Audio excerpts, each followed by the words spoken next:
Thank you, ma'am. Everything na nangyayari blessings, diba? Yes, Pero, can you share kung ano naman yung mga misgivings mo of celebrity? Kung naman yung sabi mo na you have to sacrifice your mga kailangan mo like kulang sa tulog, or may mga ganun ba? Well, those are small things na naman po, Misty. Kumbaga, parang if you consider sacrifice, kumbaga, as a negative thing, then it's not worth it. Kumbaga kasi ako naman po, the things that I sacrifice is worth it naman po. Well, like for example, time.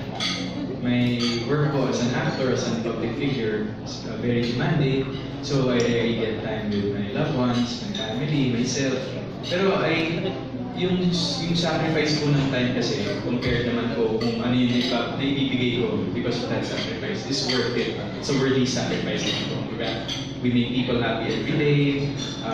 Kumbaga, nakapagpaligaya tayo ng mga tao that's going through rough times. And kumbaga, in a way, our presence are being a blessing kumbaga, to other people. So it's nothing naman po that I sacrifice is masama po sa loob ko. Kumbaga, all of the things that I'm doing now is, kumbaga, I take it, I always see the good sides of it.